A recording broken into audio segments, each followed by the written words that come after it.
প্রথম প্রশ্নের উত্তর যদি যে দেই তাহলে অবভিয়াসলি ব্রাজিল আজকে জিতবে এবং আমার হোপ যে বিশাল ব্যবধানে জিতবে এবং পূর্বের মতো আর্জেন্টিনাদেরকে থ্রি পিস দিয়েই থ্রি পিস মনে করিয়ে জাপানদেরকে হারাবে, এটা আমার হোপ।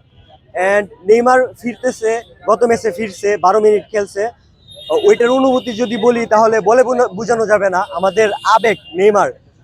আসলে নেইমার নামাতে ওয়ার্ল্ড কাপের একটা পরিপূর্ণতা পাইছে, এটা বলতেই হবে। এবং আমার সাথে আমার ফ্রেন্ড, আমরা সবাই আজকে কিশোরগঞ্জ থেকে আসছি জাস্ট টিএসসির উৎসব মুখর পরিবেশটা দেখার জন্য।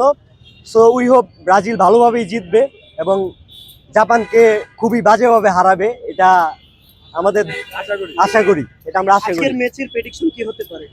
আজকের ম্যাচের প্রেডিকশন 3-0। এই যে আপনাদেরকে আর্জেন্টিনার ফ্রেন্ডরা 7 আপ বলে, তখন আসলে কেমন অনুভূতি হয়? তখন আমরা পাত্তা দিই না, কারণ আর্জেন্টিনা ফ্যানদের কোনো কথাই আমরা কানে নিই না। বিকজ তারা আমাদের ধারে কাছেও নাই, যোগ্যতাই নাই তাদের আমাদের সাথে কথা বলার। তারা বলতে থাকুক, আর 7 আপ বলার উদ্দেশ্য, 7 আপ বলার অধিকার তাদের নাই। তারা আরেকজনদেরকে আব্বা বানিয়ে তারপর এই জিনিসটা বলতেছে।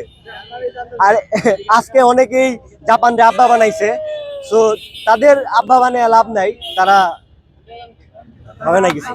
কি মনে হয় এবার কি এক্সামিশন পূরণ হবে কিনা? ইয়েস, অবশ্যই এক্সামিশন আমরা প্রত্যাশী। কার্লো আনচেলত্তির আন্ডারে এবার বিশ্বকাপ অবশ্যই আমরা জিতবো, আশা করা যায়।